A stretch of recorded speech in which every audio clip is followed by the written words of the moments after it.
Hello बच्चों। आज मैं आप लोगों को क्लास 10th की डीओई की तरफ से आपको एक मैथ्स की सपोर्ट मटेरियल की बुक मिली हुई है। ये इंग्लिश मीडियम में लेटेस्ट एडिशन की आपके पास बुक है। इसमें हमने अपना चैप्टर नंबर 4 क्वाड्रेटिक इक्वेशन शुरू कर रखा है। लास्ट क्लास में आपको क्वेश्चन नंबर 19 के दो पार्ट्स करा दिए थे, ए और बी। जैसे कि मैंने आपको लास्ट क्लास में भी बताया था, ये क्वेश्चन नंबर 19 पूरा ही बहुत इंपॉर्टेंट है, क्योंकि इसमें सारे पार्ट्स में एक्स की वैल्यू फाइंड करनी है और कुछ पार्ट्स इसके सीबीएसई में आए हुए भी हैं। तो हम डेली बेसिस पे 2 या 3 पार्ट करेंगे, तो आसानी से ये क्वेश्चन हो जाएगा। ऊपर तक के क्वेश्चंस चैनल पे अपलोड है, आप वहाँ से कर सकते हैं। देखिए, आज हम करने वाले हैं सी और डी पार्ट। तो दोनों में एक्स की वैल्यू निकालनी है। तो मैंने क्या किया, यहाँ दोनों पार्ट्स लिख लिए हैं। अब एक एक करके इनको हम सॉल्व कर लेते हैं जल्दी से।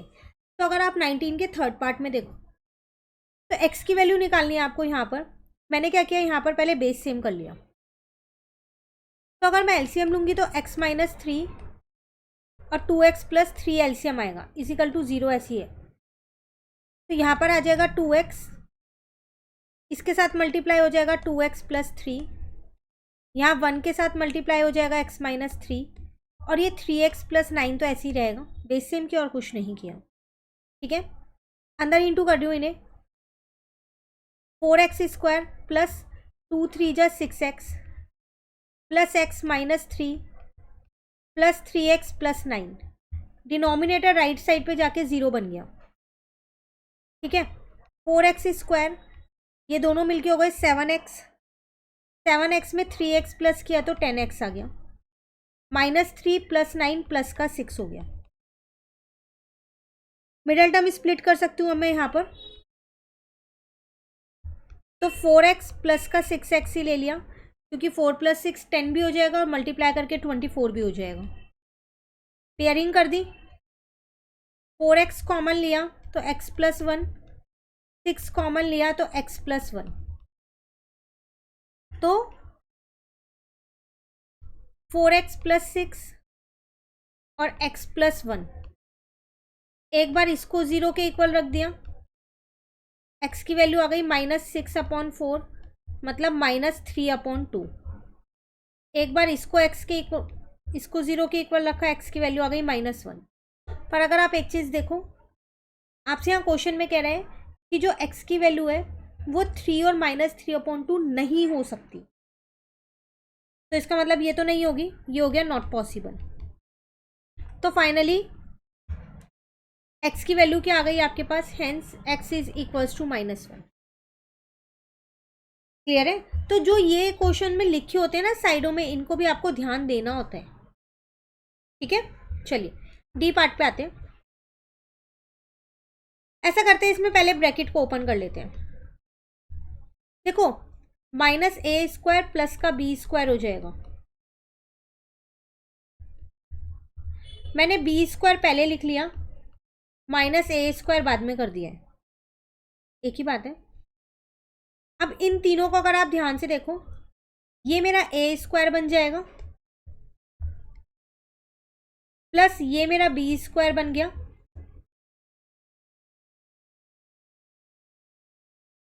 और ये मेरा 2ab बन जाएगा। यहाँ माइनस का a² ऐसी है।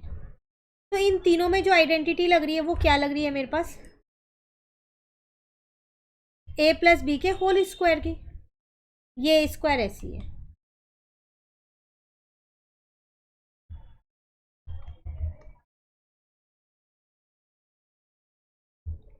ठीक है, अब यहाँ भी एक आइडेंटिटी लग रही है a² माइनस b² की, जो होती है a प्लस बी और a माइनस बी।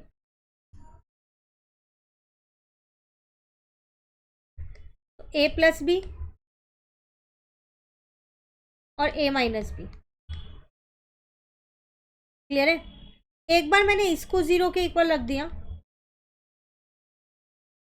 और एक बार मैंने इसको 0 के इक्वल रख दिया। तो यहाँ से आ गया 2x is equals to -b minus a, x is equals to this. यहाँ से आ गया -b plus a, x is equals to a minus b upon में 2। दो वैल्यूज ही तो आपको x की फाइंड करनी होंगी, है ना, क्योंकि ये क्वाड्रेटिक इक्वेशन है। तो ये आपके पास दो वैल्यूज आ गई। एक a-b/2 आ गई और एक माइनस आपके पास है b+a या फिर a+b करो, एक ही बात है। क्लियर है? तो आज की क्लास में हमने 2 पार्ट और इसके कंप्लीट कर लिए। इस चैप्टर के साथ साथ और चैप्टर्स भी चैनल पे अपलोड हो रहे हैं, आप उन्हें भी साथ साथ करते रहिए क्योंकि एग्ज़ाम आने वाले हैं, तो बिल्कुल अच्छे से आप इनको इनकी चैप्टर्स की तैयारी कीजिए। इस बुक से सारे चैप्टर्स करके ज़रूर जाइएगा। मिलते हैं नेक्स्ट क्लास में नेक्स्ट क्वेश्चंस के साथ। वीडियो अच्छी लगी लाइक ज़रूर करना, फ्रेंड्स के साथ ज़रूर शेयर कीजिए, उन्हें बताइए कि इस चैनल पे सपोर्ट मटेरियल के सॉल्यूशंस मिलते हैं ताकि वो भी प्रिपरेशन कर सकें। अगर आपने चैनल नहीं सब्सक्राइब कर रखा तो आप भी जल्दी से चैनल को सब्सक्राइब कर लीजिए। Thank you.